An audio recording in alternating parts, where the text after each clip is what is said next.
खुद की बेटी की तकलीफ तकलीफ और दूसरे की बेटी की तकलीफ नाटक। सुबह सुबह किचन में से आ रही खटपट की आवाज़ सुनकर कमला देवी जी आंख खुली। कमला देवी ने अपनी आंखों में चश्मा लगाते हुए घड़ी की तरफ देखा तो सुबह के 5 बज रहे थे। कमला देवी भी जल्दी से उठी और रसोई की तरफ देखने चली गई कि रसोई में इतनी सुबह सुबह जल्दी उठकर कौन क्या बना रहा है।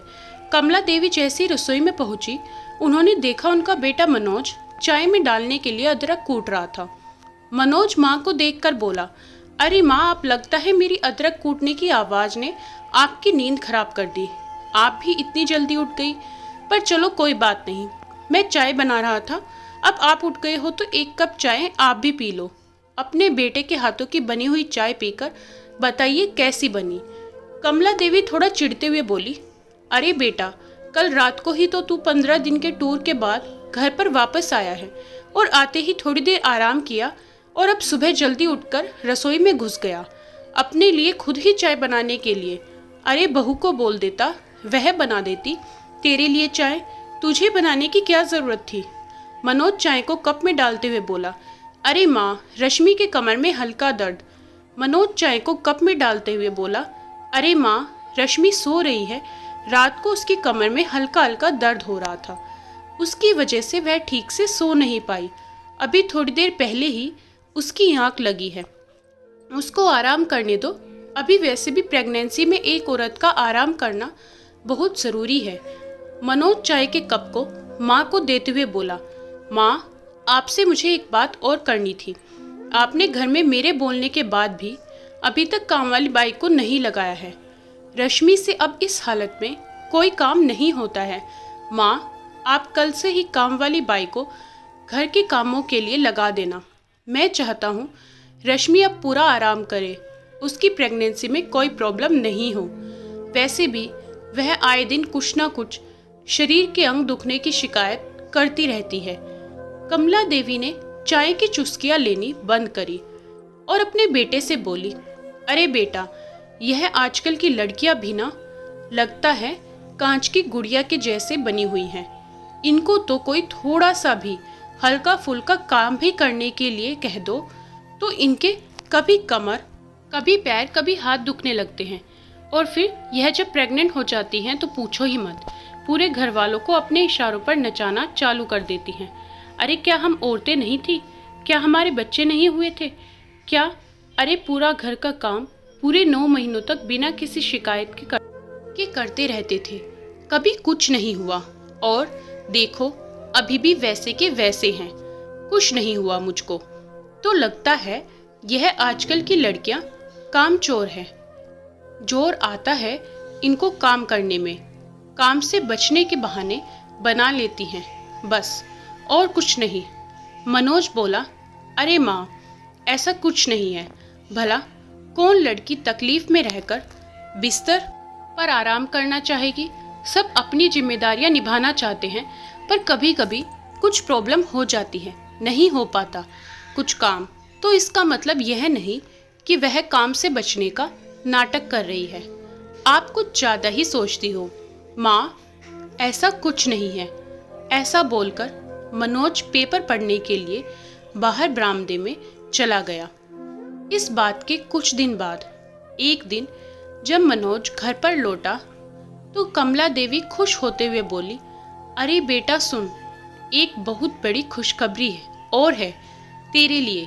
अरे तू मामा बनने वाला है, तेरी बहन भी प्रेग्नेंट है। आज ही समधन जी का फोन आया था। मनोज खुशी से झूमते हुए बोला, सच माँ, यह तो सच में बहुत बड़ी खुशखबरी है। मैं अभी बाजार से मिठाई लेकर आता हूँ। हमारे घर में इतने दिनों बाद में इतनी बड़ी खुशखबरी आई है। मैं पापा भी बनने वाला हूँ, मामा भी बनने वाला हूँ। सच में माँ, बहुत खुशी हो रही है।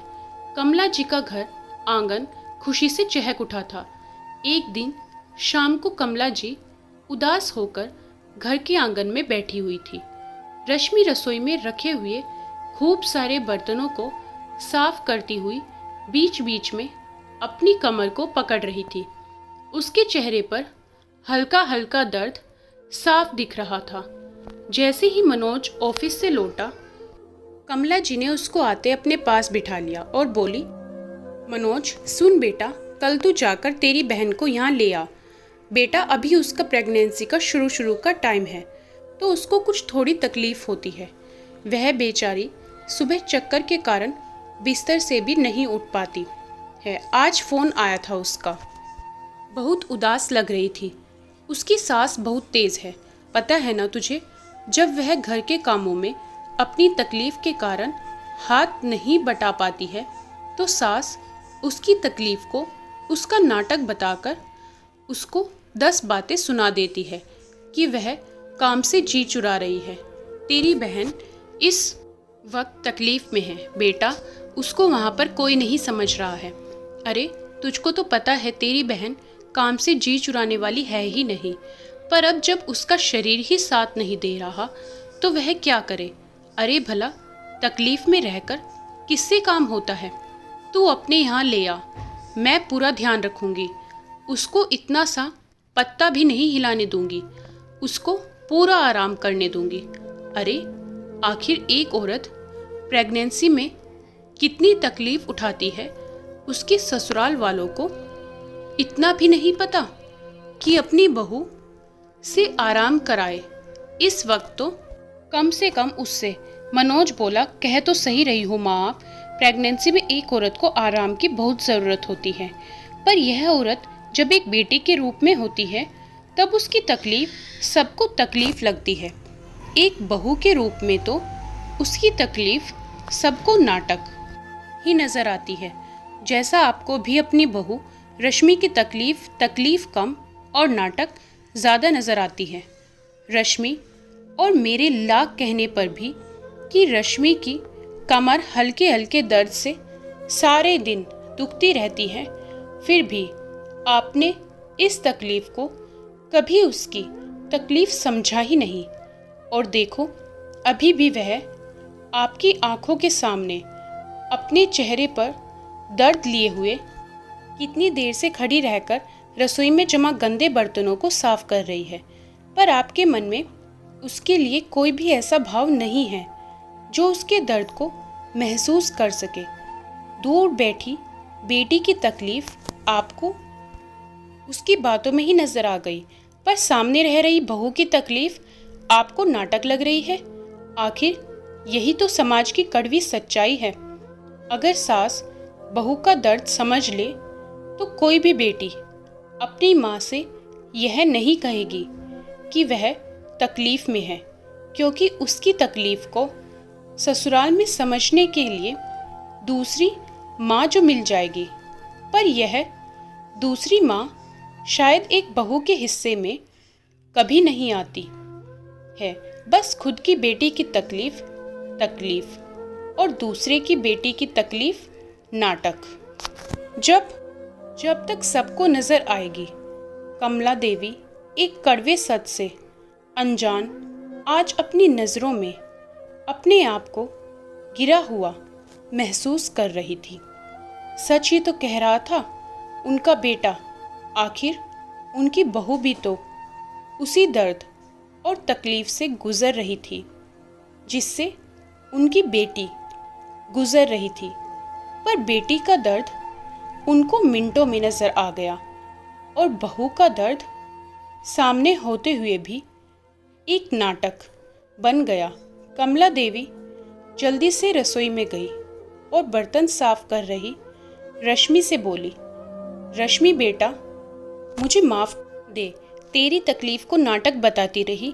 अरे तकलीफ़ तो तकलीफ़ होती है, बहू की तकलीफ़ नाटक और बेटी की तकलीफ़ दर्द बनकर ही क्यों हमें नज़र आती है, क्योंकि हमारा नज़रिया ही ऐसा होता है शायद सोचने का। पर मैं आज और अभी से अपना ही नज़रिया बदलती हूँ। बेटा जाओ, तुम आराम करो, तुम्हें आराम की ज़रूरत है। यह काम सुबह काम वाली आएगी तब वह कर देगी। मनोज मन ही मन यह सोचकर मुस्कुरा रहा था कि चलो देर से ही सही, पर माँ को बहू और बेटी की तकलीफ एक जैसी तो लगी। अब माँ बिना कुछ कहे ही रश्मि का पूरा ध्यान रखेगी और उसकी तकलीफ को नाटक नहीं समझेगी। दोस्तों कहानी कैसी लगी कमेंट बॉक्स में बताएं। वीडियो को लाइक करें, शेयर ज़रूर करें और चैनल को सब्सक्राइब करना बिल्कुल ना भूलें।